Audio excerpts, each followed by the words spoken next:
Bismillahirrohmanirrohim. Assalamualaikum warahmatullahi wabarakatuh. Apa kabar anak-anak yang soleh dan soleha? Semoga kalian semua dalam keadaan sehat dan tetap semangat menerima pembelajaran hari ini. Pada kesempatan kali ini kita masih di pelajaran 1, mari belajar Al-Quran Surat At-Tin dan memasuki materi yang keempat, makna kandungan Surat At-Tin. Adapun tujuan dari mempelajari materi ini agar kalian semua dapat memahami apa kandungan yang terdapat dalam surat At-Tin. Anak-anak, surat At-Tin merupakan surat ke-95 di dalam Al-Quran yang berjumlah 8 ayat. Surat ini termasuk golongan surat Makkiyah karena diturunkan di Mekah. Surat ini dinamakan At-Tin diambil dari kata At-Tin yang terdapat pada ayat pertama yang artinya buah tin.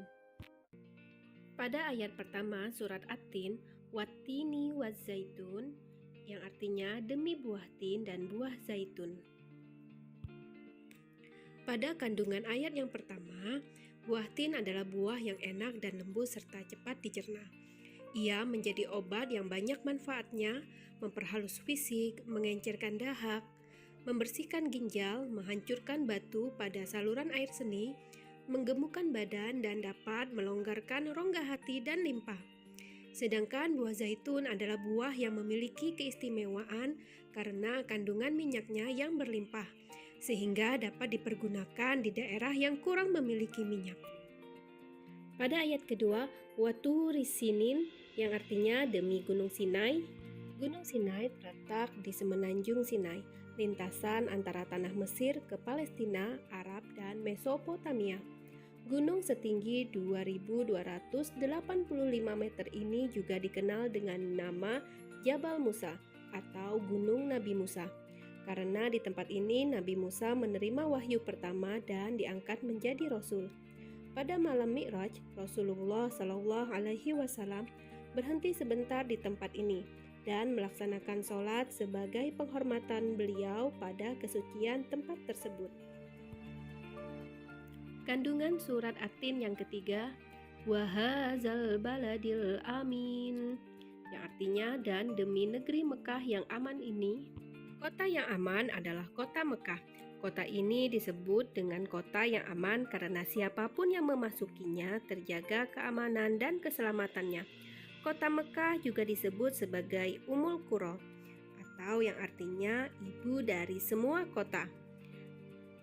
Kota Mekah juga disebut tanah yang aman. Kota ini banyak menyimpan sejarah sejak zaman Nabi Ibrahim alaihi salam. Pada ayat yang keempat, Laqad khalaqnal insana fi ahsani taqwim, yang artinya sungguh kami telah menciptakan manusia dalam bentuk yang sebaik-baiknya. Pada ayat keempat ini memiliki kandungan bahwa Allah Subhanahu wa Ta'ala menjadikan manusia dalam sebaik-baik bentuk. Proses kejadian manusia tidak sama dengan kejadian makhluk-makhluk lain. Manusia memiliki akal, jasmani, rohani, dan nafsu. Anggota tubuh manusia serasi dan seimbang sehingga tampak indah, cantik, dan memudahkan untuk melakukan kegiatan. Sedangkan hewan hanya memiliki jasmani dan nafsu saja. Manusia harus mampu menjaga keseimbangan yang dimilikinya agar supaya menjadi mulia. Apabila manusia mengutamakan nafsunya, maka ia turun derajatnya seperti hewan. Selain rohani, manusia dibekali dengan akal pikiran agar supaya dapat membedakan yang baik dan yang buruk. Pada ayat kelima, Tsumma radatnahu asfala safilin, artinya kemudian kami kembalikan dia ke tempat yang serendah-rendahnya. Ayat kelima memiliki kandungan Allah Subhanahu wa Ta'ala mengingatkan manusia sekalipun mereka sempurna, tetapi dapat turun derajatnya menjadi hina karena pengetahuan, sikap, dan perilakunya apabila telah keluar dari aturan yang telah ditetapkan oleh Allah Subhanahu wa Ta'ala melalui Rasul-Nya. Contoh kelebihan manusia dari makhluk lain, yang pertama, bertutur kata. Manusia bertutur kata lembut dan santun kepada orang tua, guru, teman, atau tetangga. Yang kedua, berpakaian. Manusia menutupi aurat dan memiliki model dan warna yang serasi dan disenangi. Yang ketiga, makan dan minum. Manusia mengkonsumsi makanan dan minuman halal dan bergizi sesuai dengan selera. Yang keempat, bergaul sesama teman. Manusia dapat berkumpul dan bersilaturahim sesama teman dengan baik dan tidak menyakiti. Dan yang terakhir, menggunakan anggota tubuh. Menggunakan anggota tubuh sesuai fungsinya terhadap hal-hal yang dibolehkan agama. Pada ayat yang keenam, illallazina amanu wa amilus solihati falahum ajrun ghairu mamnun.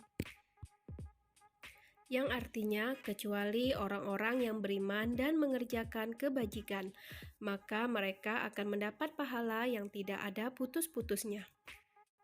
Pada ayat yang keenam ini memiliki kandungan bahwa orang-orang yang tidak pernah hina adalah mereka yang beriman dan melaksanakan amal soleh. Orang yang demikian itu akan selamat dari kehinaan dunia dan akhirat. Pada ayat yang ketujuh, fama yukadzibuka ba'du biddin, yang memiliki arti maka apa yang membuatmu mendustakan hari pembalasan sesudah itu? Pada hari kiamat nanti ada hari pembalasan terhadap perbuatan manusia yang baik dan buruk. Manusia seharusnya tidak meragukan adanya hari pembalasan karena Allah Subhanahu wa Ta'ala sudah menunjukkan bukti-buktinya. Allah Subhanahu wa Ta'ala memberikan akal kepada manusia untuk berpikir tentang ciptaannya dan hati untuk merasakan iman.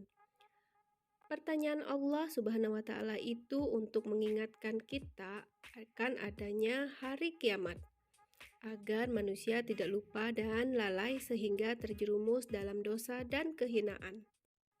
Terakhir ayat ke-8, alaisallahu biahkamil hakimin, yang artinya bukankah Allah hakim yang paling adil? Kandungan pada ayat terakhir ini dijelaskan bahwa Allah Subhanahu wa Ta'ala adalah yang Maha Mengetahui, sebagus-bagus pencipta dan pengatur segala urusan. Allah Subhanahu wa Ta'ala yang memberi keputusan atas segala persoalan. Tiada perbuatan walau sekecil atom pun yang dapat terlepas dari pengadilannya. Pengadilan Allah Subhanahu wa Ta'ala adalah sebaik-baik pembuat keputusan.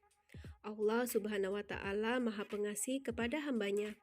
Ia senantiasa mengingatkan agar manusia tidak lupa diri. Jika ternyata manusia masih melakukan dosa, maka karena keadilannya manusia akan menanggung akibat dan pembalasan atas dosanya itu. Allah Subhanahu wa Ta'ala juga telah menyiapkan kenikmatan bagi orang yang menjalankan syariatnya. Baiklah anak-anak, sampai di sini materi mengenai makna kandungan surat At-Tin. Semoga dengan materi ini dapat menambah ilmu dan pemahaman kalian, sehingga ke depannya kalian semakin rajin melaksanakan perintah Allah Subhanahu wa Ta'ala.